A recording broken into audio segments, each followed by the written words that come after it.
तू जो भी है अपना असली रूप दिखा।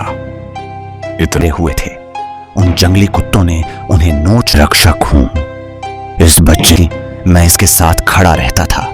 उनकी बेटी आज तक जिंदा है, लेकिन वे चुपचाप गाड़ी चलाते जा रहे थे। मैं वही हूँ जिन्होंने आज तक आप लोगों को कहानी सुना कराई है। जिस कहानी को मैंने आप लोगों को सुनाया है वो मुझे सोचकर ही बहुत डर लगने लगता है। आज का कहानी कुछ इसी प्रकार का ही है, मैं उसे बचा नहीं पाया। इस बार मैं जो आप लोगों को कहानी सुनाने जा रहा हूँ उसका नाम है रक्षक। ये कहानी इसीलिए अलग है क्योंकि इस बार दुश्मन बाहर नहीं था, इस बार दुश्मन एक छोटी बच्ची के अंदर था। वो रक्षा के नाम पर एक छोटी बच्ची के अंदर छुपा बैठा था। रूपाली 17 वर्ष की थी, गांव की साधारण सी लड़की, ना कोई बीमारी ना कोई कमी। लेकिन रूपाली का उम्र 18 साल, लेकिन शरीर उस दर पर दाखिल ही नहीं हुई थी जहाँ एक लड़की औरत बनता है। ऐसा लगता था कि किसी का उस पर साया है।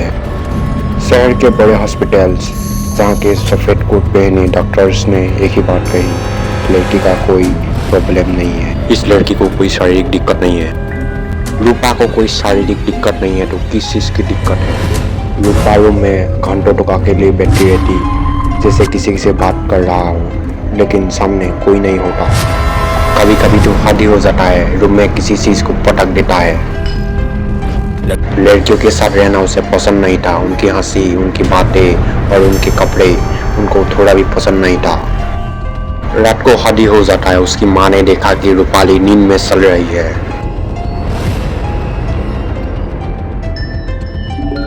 रूपाली के माँ बाप रूपाली के लिए बहुत परेशान थे। रूपाली के माँ बाप ने रूपाली को हर जगह दिखाया, मंदिर हो या अस्पताल हो या दरगाह हो। उसके बाद वो तीनों मेरे पास आए।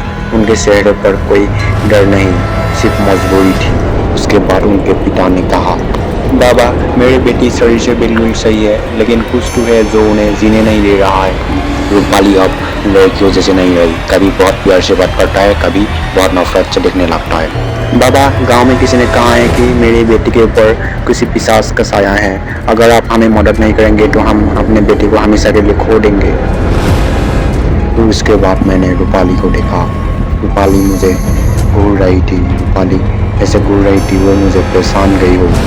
उसी पल मुझे यकीन हो गया कि रूपाली अकेले नहीं है। उसी पल मैंने जोर जोर से मंत्र पढ़ने लगा। तभी रूपाली ने वो मंत्र उल्टा पढ़ना शुरू कर दिया। तभी मुझे पता चल गया कि ये कोई पिशाच नहीं है, ये सिर्फ रक्षा करने वाली शक्ति थी। तू जो भी है अपना असली रूप दिखा। इतना सुनते ही मानसी अचानक जोर जोर से हंसने लगी। उसकी हंसी कमरे में अजीब तरह से गूंजने लगी। मैं रक्षक हूं, इस बच्चे की रक्षा कर रहा हूं। यह सुनकर उसके माँ बाप हैरान रह गए। कमरे में कुछ पल के लिए बिल्कुल सन्नाटा छा गया। तो इस लड़की की शरीर क्यों सूख रही है? क्यों ये लड़की रुक गई है? और रक्षा का मतलब बंधन नहीं होता। उसके बाद कोई जवाब नहीं आया। मुझे लगा यह शक्ति ऐसे नहीं मानेगी। मैंने तुरंत भैरव मंत्र पढ़ना शुरू कर दिया। कमरे का माहौल अचानक भारी होने लगा। हवा तेज चलने लगी और दीपक की लौ कांपने लगी। काल भैरवाय नमः। जैसे जैसे मंत्र की आवाज तेज होती गई, लड़की अचानक जमीन पर तड़पने लगी। वह सिसक सिसक कर फर्श पर खुद को घसीट रही थी। उसकी चीखें पूरे कमरे में गूंजने लगीं। तभी एक भारी और टूटी हुई आवाज सुनाई दी, रुको, इसे इतना डर मत दो। मैं पहाड़ों में रहता हूं, उस ऊंचे पहाड़ पर बरगद के पुराने पेड़ में मेरा वास है। मैं गांव वालों की फसल की रक्षा करता हूं, उनकी बेटियों की, उनके घरों की रखवाली करता हूं। गांव वाले मुझे पूजते हैं, सम्मान देते हैं। तब मानसी सिर्फ 5 बरस की थी। वह जंगल के रास्ते भागती हुई जा रही थी। उसके पीछे जंगली पागल कुत्ते भौंकते हुए दौड़ रहे थे। थोड़ी दूर आगे इसके दादाजी जमीन पर गिरे हुए थे। उन जंगली कुत्तों ने उन्हें नोच नोच कर घायल कर दिया था। मरने से पहले उन्होंने मुझे स्मरण किया, मुझे पुकारा और अपनी इस पोती की रक्षा का वचन मुझसे लिया। तभी से मैं इस बिटिया के साथ हूं, हर पल, हर खतरे में। जब यह बीमार पड़ती थी, मैं इसके पास रक्षक बनकर खड़ा रहता, इसे टूटने नहीं दिया। हर अंधे साए से बचाया मैंने मानसी को चलना सिखाया, गिरकर फिर उठना सिखाया। जब यह डरती थी, मैं इसके साथ खड़ा रहता था। जो भी इसके पास गलत नियत से आया, मैंने उसे कभी छोड़ा नहीं। हर अंधे खतरे से, हर बुरी नजर से मैंने हर पल इसकी रक्षा की है। अब मानसी के मां बाप को समझ आ चुका था, उनकी बेटी आज तक जिंदा है क्योंकि उसके साथ कोई अदृश्य रक्षक हर पल खड़ा रहा है। अब एक टेढ़ी आत्मा इस लड़की को भीतर से नुकसान पहुंचा रही है। इसकी देह रुक गई है, इसका विकास थम गया है। तुझे अब इसे छोड़ना होगा। एक जरूरी बात, एक वीडियो बनाने में मुझे कम से कम 10 घंटे की मेहनत लगती है, लेकिन अभी हमारे चैनल पर सिर्फ 10 सब्सक्राइबर ही हैं। इसलिए प्लीज अभी चैनल को सब्सक्राइब करें, वीडियो को लाइक करें। मेरा अस्तित्व इन नियमों को नहीं मानता। मैं जैसे रहता हूं वैसे ही मेरी शक्ति चलती है, लेकिन उस टेढ़ी शक्ति की वजह से यह लड़की अब तक अपने जीवन में आगे नहीं बढ़ पाई। मानसी के चेहरे पर एक अजीब सा दर्द था, जैसे वह बहुत कुछ कहना चाहती हो, लेकिन शब्द उसके गले में ही रुक जाते हों। अब तुझे इस लड़की का साथ छोड़ना होगा। अगर तू इसके साथ रहा तो यह कभी अपनी जिंदगी पूरी तरह जी नहीं पाएगी, कभी एक सामान्य औरत बन नहीं पाएगी। मैंने इसकी रक्षा की है, इसे अपनी बेटी की तरह संभाला है। मैं इसे कैसे छोड़ दूं? अब यह समय मंत्रों या डराने का नहीं था, यह समय उसे समझाने का था। तुम रक्षक हो, भक्षक नहीं, मैंने धीमी लेकिन दृढ़ आवाज में कहा। एक अधूरी टूटी हुई आवाज सुनाई दी। हां, शायद अब मुझे इसे छोड़ना होगा। शायद मेरा समय आ गया है। वहीं उस बरगद के पेड़ के पास मेरे लिए एक जोड़ी चप्पल, एक नारियल और पीत वस्त्र चढ़ा देना। तब मैं इस देह की डोरी से मुक्त हो जाऊंगा। पर याद रखना, मानसी से जुदा होना मेरे लिए इतना आसान नहीं होगा।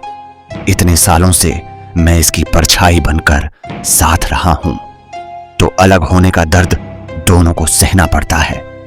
मैं इसे हमेशा के लिए छोड़ दूंगा। रात के करीब 10:30 बजे हम गाड़ी लेकर उस पहाड़ की ओर निकल पड़े। रास्ता सुनसान था और चारों तरफ घना अंधेरा फैला हुआ था। गाड़ी चला रहे थे मानसी के मामा।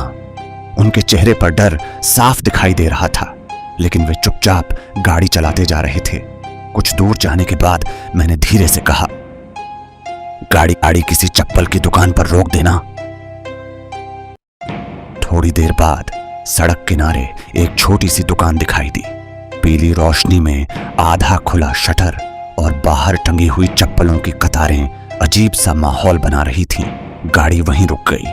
मैं नीचे उतरा और दुकान से एक साधारण सी चप्पल की जोड़ी खरीदी। मैं वापस गाड़ी में आकर बैठ गया। जैसे ही मेरी नजर मानसी पर पड़ी, मैं कुछ पल के लिए चुप रह गया। वह अपनी गोद में रखी उस चप्पल की जोड़ी को लगातार घूर रही थी। उसकी आंखों में अजीब सा भाव था, न पूरी खुशी न पूरी उदासी, जैसे उसके भीतर कोई रिश्ता टूट भी रहा हो और मुक्त भी हो रहा हो। गाड़ी की खिड़की से आती ठंडी हवा उसके बालों को हल्का हल्का हिला रही थी। पूरा रास्ता वह चुप रही, लेकिन उसकी आंखें बहुत कुछ कह रही थीं, मानो वह उस रक्षक की आखिरी विदाई को भीतर ही भीतर महसूस कर रही हो।